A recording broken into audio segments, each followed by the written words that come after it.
your question landed in our inbox this week, and we sort of have to rat out Julie a little bit here because she was loud talking at lunch. Someone actually overheard her talking, and that's sort of what prompted this. But this actually is a serious topic that a lot of women face, and so that's why we wanted to hit it on this really quickly. Let's set up the email if we can. Viewer Brenda Hansen wrote in confessing about eavesdropping a little bit over your lunch. Julie, you're being a good sport about this. Brenda said that Julie was talking to the other woman at her table about the effects on children from having a narcissistic mother. It brought tears to her eyes, she said, since she was describing her and her siblings' childhood. She's asking if you can maybe address this topic, as the comments she made are pretty fascinating. Is this something people deal with quite a bit? You know, they actually do. I have so many clients who have issues with their mom who is self-absorbed but doesn't seem to be on the outside. And so kind of to define this for people, this is a mother with a personality disorder where everything is about them. And it may not appear that way, but the kid's job is to feed the mother and make sure the mother feels okay, mom feels like she's doing a good job, and she has to be right about everything. So what happens is these daughters grow up feeling inadequate, like they're never good enough. And they can't figure out why, because they have this wonderful mother. And they kind of feel like something's wrong with them. And so it's a really common dynamic.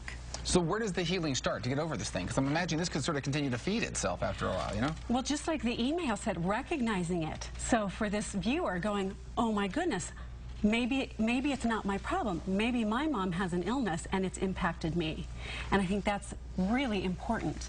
Another thing is that daughters who have narcissistic mothers tend to silence their own feelings and thoughts.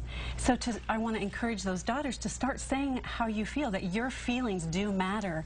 And even though you've had to cut them off and protect your mom from your true feelings, start talking. That's the beauty of being, an adult, is that you get to have a say in your own life. And then to let go of protecting your mom.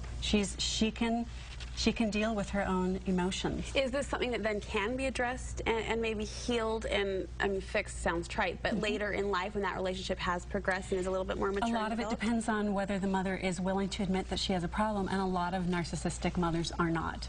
And so this is managed by setting really strong boundaries with your mom, not taking on the emotional baggage, not taking responsibility for her self-esteem, and really doing a lot of self-care, making sure that you are taking care of your own emotional life. I don't want to invite a lot of conflict out here, so how does someone know my mom has a problem, has an illness, or how do you know, oh, that's just sort of natural for my mom to be self-confident or something? Yeah, you know? Is there a way to know? Well, yes, we're looking for a chronic, pervasive pattern that doesn't change. So all moms go through times when they're insecure, right?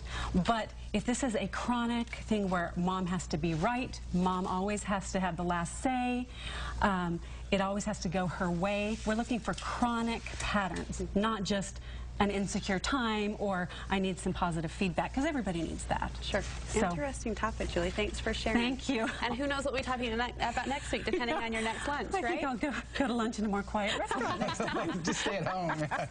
Thanks, Julie.